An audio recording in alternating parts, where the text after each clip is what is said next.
ಕನ್ನಡ ವಚನ ದೇವಿ ಮಹಾತ್ಮೆ 15ನೆಯ ಅಧ್ಯಾಯ. ಶುಂಭಾಸುರನ ಸಂಹಾರ. ಕಂದಂ. ಪರಶರೇ ಶೂಲಾಯುಧದಿಂ ಪರದೇವತೆ ಶುಂಭನೆಂಬ ದೈತ್ಯನ ಶಿರಮಂ ಇರಿಯುತೆ ದಿವಿಜರ ಬೃಂದಕ್ಕೆ ಕುರು ಸಂತಸಗೈದ ಕಥೆಯ ನಿದರೊಳು ಸುರ್ವೆಂ.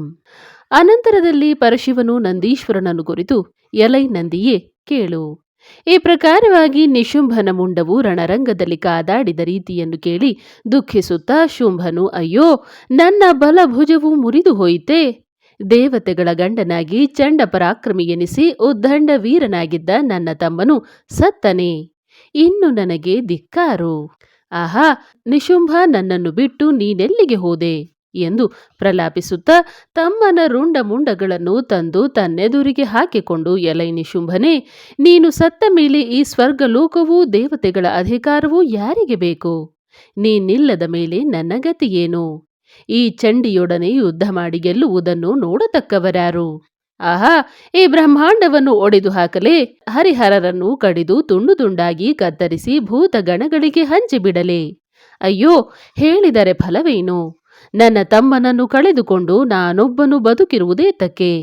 ನನಗೆ ಏನೂ ತೋರದಲ್ಲ, ಇನ್ನೇನು ಮಾಡಲಿ ಎಂದು ಬಗೆ ಬಗೆಯಾಗಿ ಹಂಬಲಿಸಿ ದುಃಖಪಟ್ಟವನಾಗಿ ಕಡೆಗೆ ರೋಷದಿಂದೆದ್ದು ಹಲ್ಲುಗಳನ್ನು ಕಡಿದು ಗುಡಿಗುಡಿಸುತ್ತಾ ದೇವಿಯನ್ನು ದೂರದೂರನೆ ನೋಡಿ, ಎಲೈ ದುಷ್ಟ ಹೆಂಗಸೆ, ನೀನು ಮಹಾಗರ್ವಿಷ್ಠಳು, ಮದಾಂಧಳಾಗಿ ನಮ್ಮ ಮೇಲೆ ಯುದ್ಧಕ್ಕೆ ಬಂದಿದ್ದೀಯೇ.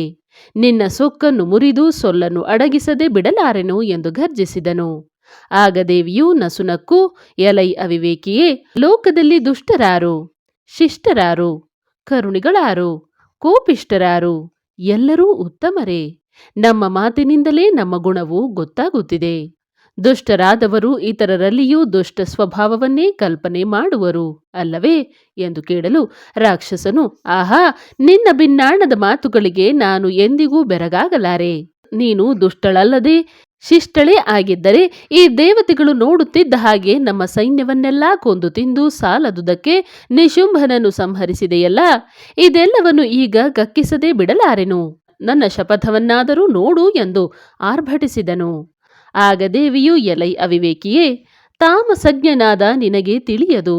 ಈ ಪ್ರಪಂಚದಲ್ಲಿ ಸಕಲ ಚರಾಚರಗಳು, ನನ್ನ ವಿಭೂತಿಗಳು ನನ್ನಿಂದಲೇ ಹುಟ್ಟುವುವು, ನನ್ನಿಂದಲೇ ಬೆಳೆಯುವುವು, ನನ್ನಲ್ಲಿಯೇ ಲಯವಾಗುವುವು. ಹೀಗಿರುವಲ್ಲಿ ಕೊಲ್ಲುವವರಾರು, ಕಾದಾಡುವವರಾರು? ಆದ ಕಾರಣ ನಿನ್ನ ಬಲವೂ ಸಹ ನನ್ನಲ್ಲಿಯೇ ಹುಟ್ಟಿ ನನ್ನ ಲೀಲೆಯಿಂದ ಬೆಳೆದು ಕೊನೆಗೆ ನನ್ನಲ್ಲಿಯೇ ಅಡಗಿಕೊಂಡಿತು. ಆದರೆ ತಪ್ಪೇನು? ಹುಟ್ಟಿದವರು ಸಾಯುವುದು, ಸತ್ತವನು ಹುಟ್ಟುವುದು ಲೋಕಧರ್ಮವಾಗಿದೆ. ಈಗಲಾದರೂ ಈ ರಹಸ್ಯವನ್ನು ತಿಳಿದುಕೋ ಎಂದು ಹೇಳಿದಳು. ಅದನ್ನು ಕೇಳಿ ಕುಪಿತನಾಗಿ ಶುಂಭನು ಕೋಟಿ ಸೂರ್ಯರಿಗೆ ಸಮಾನವಾದ ದಿವ್ಯಾಯುಧಗಳನ್ನು ಪ್ರಯೋಗಿಸಿ ದೇವಿಯನ್ನು ಹೊಡೆದನು. ಇಬ್ಬರಿಗೂ ಖಾಡಾಖಾಡಿಯಾಗಿ ಯುದ್ಧವು ಪ್ರಾರಂಭವಾಯಿತು. ಅದನ್ನು ಕಂಡು ದೇವತೆಗಳು ಕಂಪಿಸುತ್ತಿದ್ದರು. ರಾಕ್ಷಸರ ಎದೆ ನಡುಗಿತು. 3 ವಿಧವಾದ ದಿವ್ಯಾಸ್ತ್ರಗಳಿಂದ ಹೊಡೆದು ರಾಕ್ಷಸನು ರಕ್ತವನ್ನು ಕಾರುವಂತೆ ಮಾಡಿದಳು. ಆದರೂ ಸಹಿಸಿಕೊಂಡು ಶುಂಭನು ದೇವಿಯ ಮೇಲೆ ಬಾಣ ಪರಂಪರೆಗಳನ್ನು ಸುರಿಸಿದನು. ದೇವಿಯು ಅದನ್ನೆಲ್ಲ ಸಂಹಾರ ಮಾಡಿಕೊಂಡು ಸುವರ್ಣ ಪುಂಖಗಳಿಂದ ವಿರಾಜಿಸುತ್ತಿದ್ದ ಬಾಣಗಳಿಂದ ಅವನನ್ನು ಹೊಡೆದಳು. ರಾಕ್ಷಸರು ಹೆದರಿ ಹಿಮ್ಮೆಟ್ಟುವಂತಾಯಿತು. ಆದರೂ ಸಹಿಸಿಕೊಂಡು ಶುಂಭನು ಸಿಡಿಲ ಮರಿಗಳಂತೆ ಮಹಾಕ್ಷೀಣಗಳಾದ ಬಾಣಗಳನ್ನು ಸುರಿಸಿದನು. ದೇವಿಯು ಅದೆಲ್ಲವನ್ನೂ ಒಟ್ಟಿಗೆ ನುಂಗಿಬಿಟ್ಟು ಕಿಡಿಕಿಡಿಯಾಗಿ ಕುದಿಯುತ್ತಾ 2 ಬಾಣಗಳಿಂದ ಶುಂಭನ ಕೈಯಲ್ಲಿದ್ದ ಬಿಲ್ಲನ್ನು ಮುರಿದಳು. ರಾಕ್ಷಸನ ಆರ್ಭಟಕ್ಕೆ ಬೆದರಿ ಸಿಂಹವು ಹಾರಿ ಬಿದ್ದಿತು. ದೇವತೆಗಳು ಕಂಠಗತ ಪ್ರಾಣರಾಗಿ ಗದ್ಗದ ಸ್ವರದಿಂದ ಕೂಗುತ್ತಾ ಮೂರ್ಛಾಕ್ರಾಂತರಾದರು. ಈಶ್ವರನು ಬೆದರಿ ಬಿದ್ದನು. ವಿಷ್ಣುವು ಗಡಗಡನೆ ನಡುಗಿದನು. ಆಗ ಶುಂಭನು ಇಮ್ಮಡಿಯಾದ ರೋಷದಿಂದ ಶಕ್ತ್ಯಾಯುಧವನ್ನು ಸೆಳೆದು ಬಿಟ್ಟನು. ಕೋಟಿ ಸೂರ್ಯರಿಗೆ ಸಮಾನವಾದ ಆ ಅಸ್ತ್ರವೂ ಬರುವ ರಭಸಕ್ಕೆ ಆಕಾಶದಿಂದ ನಕ್ಷತ್ರಗಳು ಉದುರಿದವು, ನದಿಗಳು ತಾರಿದವು, ಸಪ್ತ ಸಮುದ್ರಗಳೂ ಸೊರಗಿ ಸೊಪ್ಪಾದವು, ಭೂಮಿಯು ಬಿರಿದು ಹೋಯಿತು. ಆದರೂ ದೇವಿಯು ಹೆದರಿದಳೆ, ಹಿಮ್ಮೆಟ್ಟಿದಳೆ, ಕಂಗೆಟ್ಟಳೆ, ಕೈಗುಂದಿದಳೆ. ಏನೂ ಇಲ್ಲದೆ ಸುಮ್ಮನೆ ನಸುನಕ್ಕು ಸುದರ್ಶನಾಸ್ತ್ರದಿಂದ ಹೊಡೆದು ಅದನ್ನು ಪರಿಹರಿಸಿದಳು.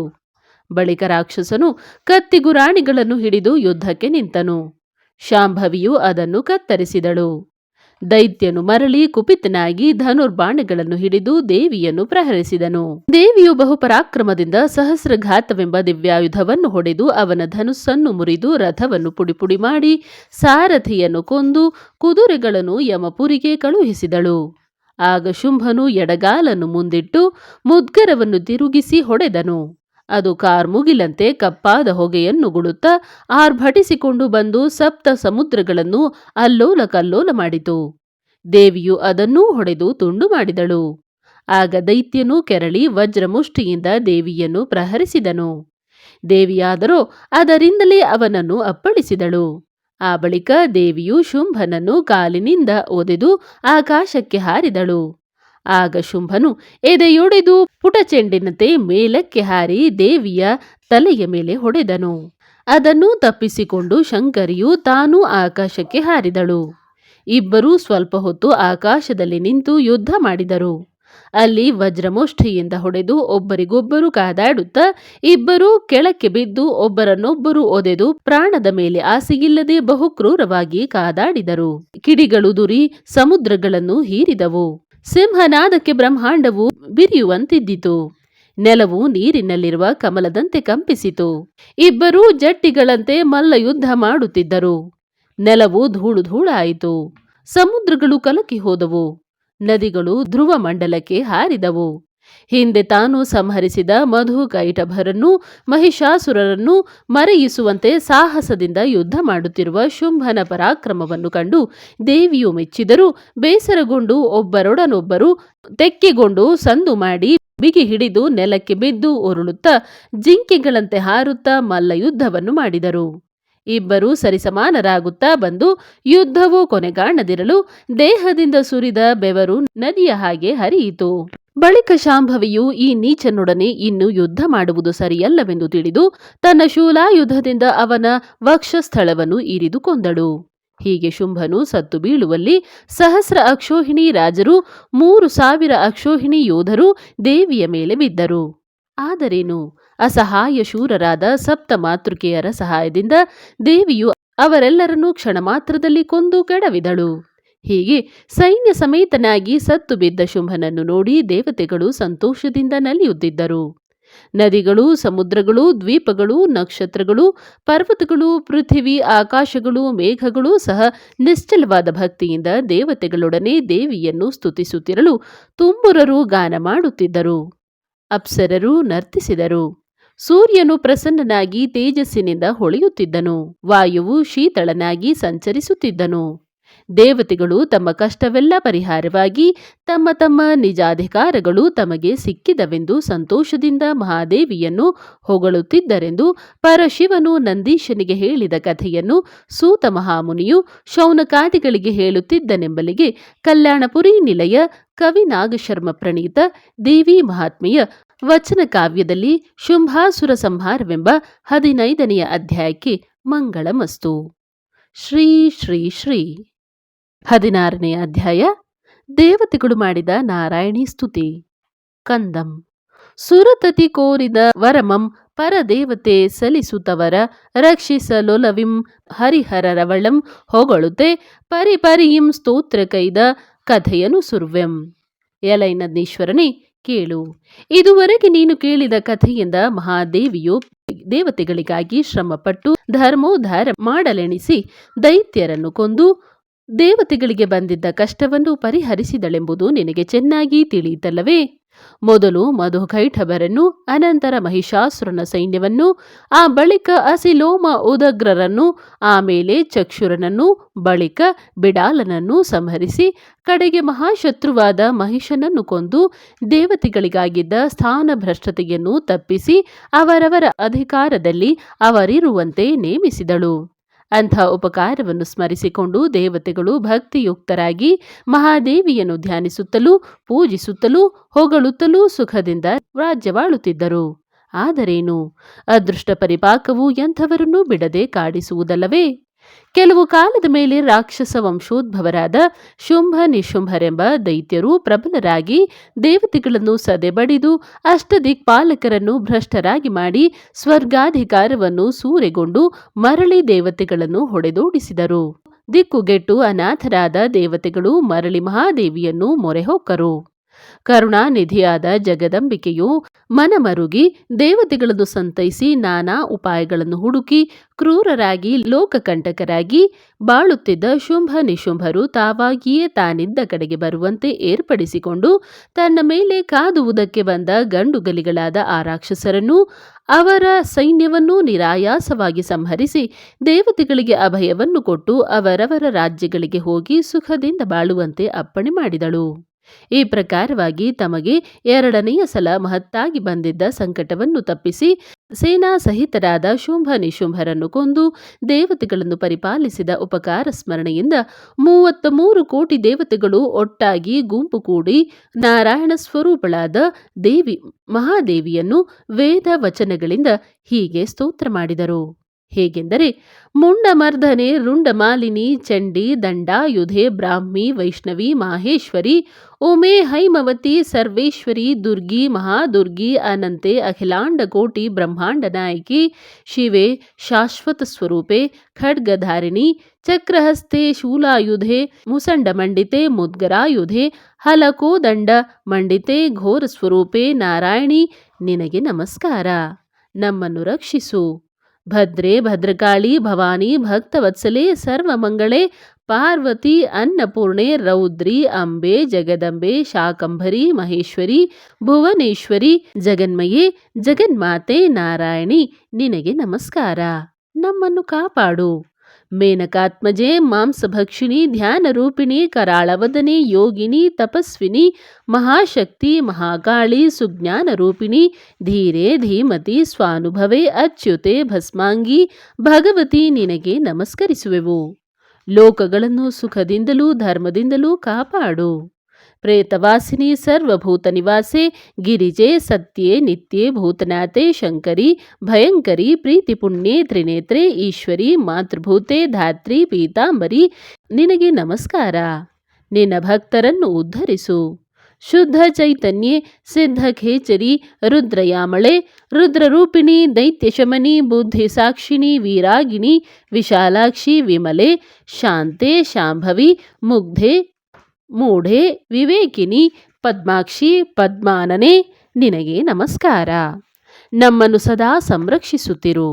ಸೋಮಶೇಖರಿ ಕೋಮಲಾಂಗಿ ಮುಕ್ತಕೇಶಿ ಸಹಸ್ರಾಕ್ಷಿ ನಿರಾಮಯೇ ನಿಷ್ಕಳೆ ನಿಜಾನಂದೆ ಕಾಮರೂಪಿಣಿ ಕಲ್ಯಾಣೆ ಕಾತ್ಯಾಯಿನಿ ಕರುಣಾಮಯೇ ಭೀಮೆ ಭೈರವಿ ನಿನಗೆ ನಮಸ್ಕರಿಸುವೆವು.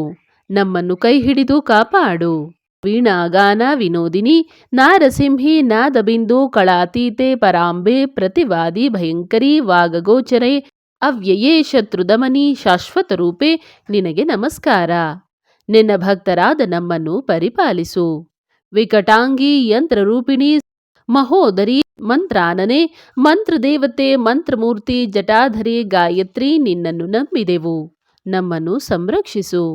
ಮಧುಮಥನೆ ಕೈಟಭಾರಿ ಮಹಿಷಮರ್ದಿನಿ ಶುಂಭಘಾತಕಿ ನಿಶುಂಭದಮನೆ ಶಾಂತಸ್ವರೂಪೆ ಸುಂದರಿ ನಿನಗೆ ನಮಸ್ಕಾರ.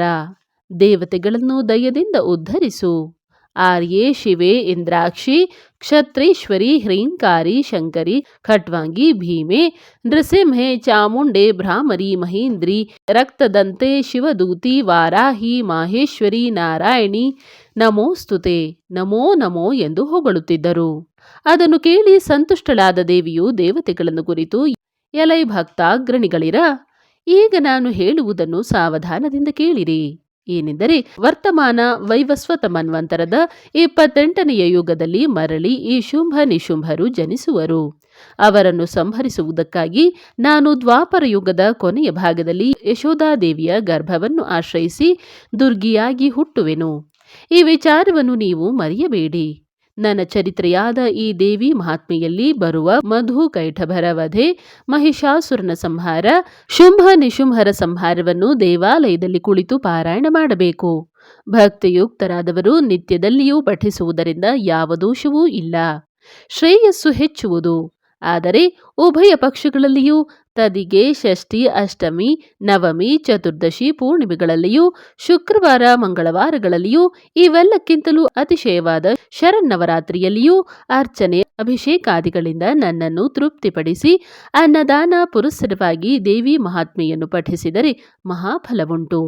ಹೀಗೆ ಮಾಡುವುದರಿಂದ ಸಕಲ ಸಂಕಟಗಳು ಪರಿಹಾರವಾಗಿ ತಾಪತ್ರಯಗಳು ಕಳೆದು ದುಃಖ ನಿವಾರಣೆಯಾಗಿ ದಾರಿದ್ರ್ಯ ದೋಷವೂ ಹರಿದು ಶತ್ರು ಭಯವೂ ಕೂಡ ನಿವಾರಣೆಯಾಗುವುದು. ಅಷ್ಟಕ್ಕೆ ಶಕ್ತಿ ಸಾಲದವರು ಭಕ್ತಿಯಿಂದ ಪುಸ್ತಕವನ್ನು ಧೂಪ ದೀಪ ನೈವೇದ್ಯಗಳಿಂದ ಪೂಜಿಸಿ ಅನಂತರ ನ್ಯಾಸಾದಿಗಳೊಡನೆ ಮಂತ್ರಸಹಿತವಾಗಿ ನನ್ನ ಮಹಿಮೆಯನ್ನು ಪಾರಾಯಣ ಮಾಡಿದರೂ ಅವರಿಗೂ ಇಷ್ಟಾರ್ಥ ಸಿದ್ಧಿಯಾಗುವುದರಲ್ಲಿ ಸಂಶಯವಿಲ್ಲ. ಅದಕ್ಕೂ ಶಕ್ತಿ ಸಾಲದ ಭಕ್ತಿವಂತರು ಸಪ್ತಶತಿಯನ್ನು ಬಿಟ್ಟು ವಚನ ರೂಪವಾದ ಅಥವಾ ಪದ್ಯ ರೂಪವಾದ ನನ್ನ ಮಹಿಮೆಯನ್ನು ಭಕ್ತಿಯಿಂದ ಪಠಿಸಿದರೆ ಅವರಿಗೆ ನಾನು ವಶಳಾಗಿರುವೆನು. ನಿಷ್ಠೆಯಿಂದ ನಿತ್ಯ ದೇವಿ ಮಹಾತ್ಮೆಯನ್ನು ಶ್ರವಣ ಮಾಡುತ್ತಿದ್ದರೆ ಅಂಥವರಿಗೆ ರಾಜಭಯ, ಚೋರಭಯ, ವ್ಯಾಘ್ರಭಯ, ಸರ್ಪ ವೃಶ್ಚಿಕಾದಿ ವಿಷ ಜಂತುಗಳ ಬಾಧೆಗಳು ಪರಿಹಾರವಾಗುವುವು. ಭೂತ ಪ್ರೇತಗಳು ಈ ಕಥಾಶ್ರವಣದಿಂದ ಪಲಾಯನ ಮಾಡುವುವು. ಇದು ಅಲ್ಲದೆ ಮಾರಿ ಮಸಣಿ ದುರ್ಗಿಗಳ ಮಹಾಭಯವು ಉತ್ಪಾತತ್ರಯಗಳು ನಿವಾರಣೆಯಾಗುವುವು. ಬ್ರಹ್ಮ ರಾಕ್ಷಸನು ಓಡಿ ಹೋಗುವನು. ಬೇತಾಳವು ಬಾಧೆಗೊಳಿಸದು. ಶತ್ರುಗಳು ಮಿತ್ರರಾಗುವರು. ದೇಶಾಂತರಕ್ಕೆ ಹೋದವರು ಜಾಗೃತಿಯಾಗಿ ಸುಖದಿಂದ ಸ್ಥಳಕ್ಕೆ ಬಂದು ಸೇರುವರು. ರಾಜರು ಸೇವಕರಾಗುವರು. ಯುದ್ಧದಲ್ಲಿ ಜಯವಾಗುವುದು. ಭಕ್ತನು ದೇಶದಲ್ಲಿ ಪೂಜ್ಯನೆನಿಸುವನು. ಗಜಾಶ್ವಗಳನ್ನು ಸಂಪಾದಿಸುವರು. ಮೃಷ್ಟಾನ್ನವನ್ನು ಭುಂಜಿಸುವನು. ಮಹದೈಶ್ವರ್ಯವನ್ನು ಪಡೆಯುವನು. ವಾದಕ್ಕೆ ಬಂದ ಪ್ರತಿಪಕ್ಷಿಯ ನಾಲಗೆಯು ಕಟ್ಟುವುದು. ಅಸಾಧ್ಯವಾದುದು ಸಾಧ್ಯವಾಗುವುದು. ದುರ್ಭೇದ್ಯವಾದುದು ಸುಭೇದ್ಯವಾಗುವುದು. ತಾಯಿ, ತಂದೆ, ಸುತ, ಸಹೋದರ ಮೊದಲಾದ ಬಂಧುವರ್ಗದವರು ಸುಖಿಸಿ ಸಂತೋಷ ಪಡುವರು. ಧನಧಾನ್ಯಗಳು ಅಭಿವೃದ್ಧಿಯಾಗುವುವು. ದಾಸದಾಸಿ ಜನರು ಭೃತ್ಯ ಪರಿಚಾರಕರು ಕಾದು ನಿಂತಿರುವರು. ದುಸ್ವಪ್ನವು ತಲೆ ಹಾಕದು. ಬಾಲಗ್ರಹಾದಿ ದೋಷಗಳಿಲ್ಲದೆ ಮಕ್ಕಳು ಸುಖವಾಗಿ ಬೆಳೆಯುವುವು. ಅಲ್ಲದೆ ಈ ದೇವಿ ಮಹಾತ್ಮೆಯ ಪಠಣೆಯಿಂದಲೂ ಶ್ರವಣದಿಂದಲೂ ಮಾನವರಿಗೆ ಜ್ಞಾನಪ್ರದ ಸದ್ವಿದ್ಯೆಯು, ಸುಖಪ್ರದಾಯಕವಾದ ಶಾಸ್ತ್ರಜ್ಞಾನವು, ಬಹಳವಾದ ಬುದ್ಧಿ ಕೌಶಲ್ಯವು, ವಾಕ್ಸಿದ್ಧಿಯೂ ಉಂಟಾಗಿ ಸತ್ಸಂತಾನವು ಅಭಿವೃದ್ಧಿಗೊಳ್ಳುವುದು. ಶತ್ರುಗಳು ನಿರ್ಮೂಲರಾಗಿ ರೋಗ ರುಜಿನಗಳು ನಾಶವಾಗುವುವು. ನಿಷ್ಕಾಮದಿಂದ ಪಠಿಸಿದವರಿಗೆ ಅಜ್ಞಾನವು ಅಳಿದು ಭೇದರಹಿತವಾದ ದಿವ್ಯಜ್ಞಾನವು ಉತ್ಪನ್ನವಾಗುವುದು. ಅಂಥವರಿಗೆ ಆತ್ಮ ಸಾಕ್ಷಾತ್ಕಾರವಾಗಿ ಅವರು ಅಂತ್ಯದಲ್ಲಿ ನನ್ನಲ್ಲಿಯೇ ಐಕ್ಯವಾಗಿ ಮೋಕ್ಷವನ್ನು ಸಂಪಾದಿಸುವರು. ನನ್ನ ಭಕ್ತರಾದವರು ಅರಣ್ಯ ಮಧ್ಯ ಜಲಕಂಟಕ, ಕಾಡು ಕಿಚ್ಚು, ಕತ್ತಲೆಗಳ ಭಯಕ್ಕೂ, ಶಸ್ತ್ರಾಸ್ತ್ರಗಳ ಬಾಧೆಗೂ, ಬಿರುಗಾಳಿ ಬಿರುಮಳೆ ಬರಸಿಡಿಲುಗಳ ತೊಂದರೆಗೂ ಸಿಕ್ಕಿ ನರಳದಂತೆ ನಾನು ಅವರನ್ನು ಕಾಪಾಡುವೆನು ಎಂದು ಹೇಳಿದಳು. ಅದನ್ನು ಕೇಳಿ ರಾಕ್ಷಸ ವೈರಿಗಳಾದ ದೇವತೆಗಳು ಭಕ್ತಿಯಿಂದ ಪ್ರತಿದಿನವೂ ದೇವಿ ಮಹಾತ್ಮೆಯನ್ನು ಪಾರಾಯಣ ಮಾಡುತ್ತಾ ಸುಖ ಸಂತೋಷಗಳಿಂದ ಬಾಳಿಕೊಂಡು ಮರ್ತ್ಯಲೋಕದಲ್ಲಿ ಮನುಷ್ಯರು ಹಾಗೇ ಮಾಡುವಂತೆ ಕಟ್ಟು ಮಾಡಿ ಆ ಬಳಿಕ ದೇವಿಯ ಅನುಗ್ರಹವನ್ನು ಪಡೆದು ತಮ್ಮ ತಮ್ಮ ಸ್ಥಳಗಳಿಗೆ ಹೊರಟು ಹೋದರು. ಬಳಿಕ ತನ್ನ ಸಹಾಯಕ್ಕಾಗಿ ತನ್ನಿಂದಲೇ ಉದ್ಭವಿಸಿದ ಸಪ್ತ ಮಾತೃಕೆಯರನ್ನು ತನ್ನಲ್ಲಿಯೇ ಅಡಗಿಸಿಕೊಂಡು ಕಡೆಗೆ ದೇವಿಯೊಬ್ಬಳೇ ಹಿಮಾಲಯದ ತಪ್ಪಲಿನಲ್ಲಿ ವಾಸಿಸುತ್ತಿದ್ದಳು. ಈ ಪ್ರಕಾರವಾದ ದೇವಿಯ ಮಹಾತ್ಮೆಯನ್ನು ಯಾರು ಭಕ್ತಿಯಿಂದ ಓದುವನೋ, ಶ್ರದ್ಧೆಯಿಂದ ಯಾರು ಕೇಳುವನೋ ಅವನೇ ಧನ್ಯನು, ಅವನೇ ಪುಣ್ಯಶಾಲಿ. ಅವನ ಭಾಗ್ಯಕ್ಕೆ ಎಣೆಯೇ ಇಲ್ಲ. ಅವನಲ್ಲಿ ದೇವಿಯು ತನ್ನ ಕಲೆಗಳಲ್ಲಿ ಬಂದಂಶವನ್ನು ಇಟ್ಟು ಸಲಹುತ್ತಿರುವಳು. ಈಗಲೂ ಶುಂಭಾನಿಶುಂಭಾದಿ ರಾಕ್ಷಸರ ಸಂಹಾರಕ್ಕೋಸ್ಕರ ಸಮಸ್ತ ದೇವತೆಗಳು ಭಕ್ತಿಯುಕ್ತರಾಗಿ ನಿರಂತರದಲ್ಲಿಯೂ ದೇವಿ ಮಹಾತ್ಮೆಯನ್ನೋದುತ್ತಾ ತಮ್ಮ ತಮ್ಮ ಅಧಿಕಾರದಲ್ಲಿ ನಿಂತು ಸಂತೋಷದಿಂದ ಬಾಳುತ್ತಿರುವರೆಂದು ಪರಶಿವನು ನಂದೀಶ್ವರನಿಗೆ ಹೇಳಿದ ಕಥೆಯನ್ನು ಶೌನಕಾದಿ ಮಹರ್ಷಿಗಳಿಗೆ ಸೂತ ಪುರಾಣಿಕನು ನಿರೂಪಿಸಿದನೆಂಬಲ್ಲಿಗೆ ಕಲ್ಯಾಣಪುರಿ ನಿಲಯ ಕವಿ ನಾಗಶರ್ಮ ಪ್ರಣೀತ ದೇವಿ ಮಹಾತ್ಮೆಯ ಕನ್ನಡ ವಚನ ಕಾವ್ಯದಲ್ಲಿ ನಾರಾಯಣಿ ಸ್ತೋತ್ರವೆಂಬ 16ನೇ ಅಧ್ಯಾಯಕ್ಕೆ ಮಂಗಳಮಸ್ತು. ಶ್ರೀ ಶ್ರೀ ಶ್ರೀ